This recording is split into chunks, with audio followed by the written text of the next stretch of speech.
السلام علیکم ورحمۃ اللہ وبرکاتہ۔ 14 اگست 2025 اور فرینکفرٹ کی فضا رات کے اندھیرے میں ڈوب چکی ہے۔ آپ دیکھ پا رہے ہیں کہ فرینکفرٹ میں کتنی خاموشی ہے اور چاند کا منظر جو کہ آدھا نظر آ رہا ہے وہ اس کو مزید سہانا بنا رہا ہے۔ ہمارا دیش پاکستان 14 اگست 1947 کو آزاد ہوا اور آج 14 اگست 2025 کو پورے پاکستان کے اندر بلکہ پوری دنیا میں جہاں جہاں پاکستانی بستے ہیں انہوں نے آزادی کا یہ دن بڑی دھوم دھام سے منایا، اور کسی بھی جگہ پہ پاکستانیوں نے اس چیز کو محسوس نہ کیا کہ جس دیش کی آزادی کے لیے وہ پوری دنیا میں جشن کے ساتھ خوشیاں منا رہے ہیں، اسی دیش کے اندر بسنے والی ایک کمیونٹی جس نے اس دیش کی آزادی میں بنیادی کردار ادا کیا۔ سب جانتے ہیں، تاریخ کو صحیح جاننے والے یا تاریخ کا صحیح مطالعہ رکھنے والے سب اس حقیقت کو جانتے ہیں کہ پاکستان بنانے میں جماعت احمدیہ کا کتنا بنیادی کردار رہا، لیکن بدقسمتی سے وقت کے ساتھ ساتھ جو علماء سو اور لالچی لیڈران بدلتے رہے انہوں نے اس تاریخ کو مسخ کرتے ہوئے یہ چیزیں کتابوں میں سے نکال دیں۔ 14 اگست کو پورا پاکستان میں جہاں جہاں جشن منایا جا رہا تھا، وہیں ربوہ شہر جو کہ مرکز ہے پاکستان میں بسنے والے احمدیوں کا، وہاں بھی پوری خوشی کے ساتھ جو لائٹنگ کی گئی اور جھنڈیاں لگائی گئی، لیکن اسی کمیونٹی کے لوگ جو فیصل آباد میں بستے ہیں ان کی زندگیوں کو خطرے میں ڈال دیا گیا ایک ایسی تنظیم کی طرف سے جس نے پورے پاکستان کے اداروں کو ہائی جیک کر لیا ہوا ہے۔ پورے پاکستان کی پولیس، پاکستان کی خفیہ ادارے یا وہ طاقتور حلقے جو کہ کروڑوں کی آبادی کو انن فنن کچلنے کی طاقت رکھتے ہیں، فن رکھتے ہیں، ان کے سامنے اس تنظیم نے اس طرح اپنے کیا کہتے ہیں پنجے گاڑ لیے ہیں جیسے کہ وہ ان سے بھی آگے ہیں پاکستان کو چلانے میں یا پاکستان کی سالمیت۔ وہ پاکستان کی جڑوں کو کاٹ رہے ہیں، پاکستان کی جو سالمیت کو ان سے خطرہ ہے۔ کیسے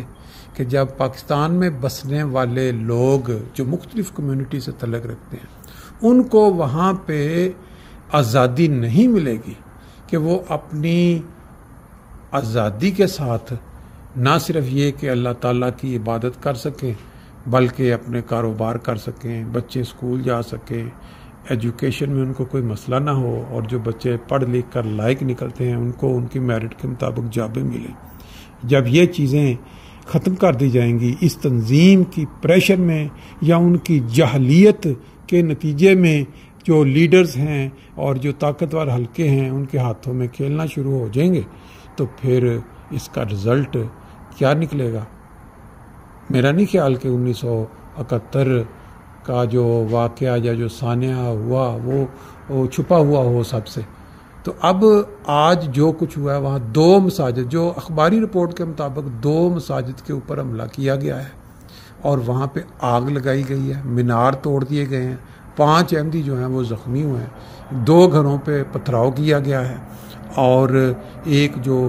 مشنری یا جو مربی ہاؤس ہوتا ہے اس کو ڈیمیج کیا۔ اب یہ ساری خبریں آہستہ آہستہ کھل کے تفصیل سے سامنے آئیں گی، لیکن ابھی تو یہ کیونکہ تازہ ہیں تو پہلی اطلاع کے مطابق اس کی جو ویڈیو لنکس یا اس کی جو چھوٹے چھوٹے کلپس ہیں وہ اگر آپ دیکھیں تو آپ کو اندازہ ہوگا کہ پاکستان کے اندر اس وقت یہ جو تنظیم ہے کس حد تک، کس خطرناک حد تک آگے جا چکی ہے۔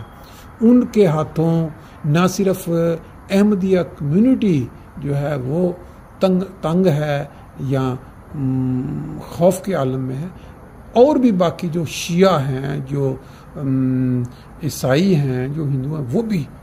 اب اس سے تلملا اٹھے ان کے ظلم کے ہاتھوں. اب آگے ہونا کیا ہے؟ پاکستان کی حکومت اور ادارے یا پولیس اگر یوں ہی خاموشی کے ساتھ ان کو لچک یا ڈھیل دیتی رہی تو ایک دن یہی لوگ ان لوگوں کے گھروں کے اندر داخل ہوں گے، ان حکمرانوں کے گھروں کے اندر داخل ہوں گے اور اٹھا کے باہر سڑکوں پہ لا کے ان کو ماریں گے کہ جی ہماری باتیں آپ نہیں مانتے، ہمارے جو مطالبات ہیں آپ نہیں مانتے. ابھی بھی وقت ہے، ابھی بھی ان کے ہاتھوں میں جس طرح انہوں نے ایک تحریک کو کرش کیا جس کے لیے پورے پاکستان کی عوام جو ہے اس کی اکثریت ساتھ ہے، تو کیا ان کے ہاتھوں میں یہ ممکن نہیں ہے کہ یہ ایک دہشت گرد تنظیم کو جو صرف اسلام کا لبادہ اوڑھ کے اسلام کے قوانین کے ساتھ کھیل کے لوگوں کو تنگ کر رہی ہے، وہاں پہ لوگوں کے حقوق سلب کر رہی ہے؟ میرا خیال ہے کہ یہ ممکن ہے. اللہ تعالیٰ ان کو فہم اور عقل دے اور ان لوگوں کو نتھ ڈالنے کی ان کو ہمت دے. مجھے اپنے ملک سے محبت اور پیار ہے اپنے وطن سے، میں مجبور ہوں، اور نہیں تو میرے تعلق کی خاطر میری خاطر اس بدنصیب ملک کے لیے دعا کریں کہ جتنے دن باقی ہیں بدنصیبیوں کے اللہ تعالیٰ دور فرما دے، ان رذیل اور کمینی حکومتوں کے سخت پسیں لپیٹ دے جو صرف اسلام کے نام پر نہیں وطنیت کے نام پر بھی داغ ہیں اور انسانیت کے نام پر بھی داغ ہیں، حماقتوں کی پوٹیں ہیں، اس کے سوا ان کی کوئی حیثیت نہیں. تمام دنیا میں ہمارے عزیز وطن کو بدنام کرنے کا موجب بن گئے. بس اللہ دن بدلے اور موسم تبدیل فرما دے اور جلد از جلد ہمارا ملک اس قسم کی نحوستوں سے آزاد ہو اور خدا کی رحمتوں اور برکات کا موجب بنے. بس اور اگر آپ کا تعلق اس ملک سے نہیں تو میری خاطر جس کی ہاتھ پر آپ نے بیعت کی ہے، میرے تعلق کی خاطر مجھ پہ رحم کرتے ہوئے میرے ملک کے لیے بھی دعا کریں. اسی خطبے میں فرماتے ہیں آپ آزاد ہیں، آپ آزاد ہیں، آپ اس لیے آزاد ہیں کہ اپنے مندروں میں جائیں، آپ آزاد ہیں کہ اپنی مسجدوں میں جائیں یا پاکستان کی حدود میں اپنے کسی عبادت گاہ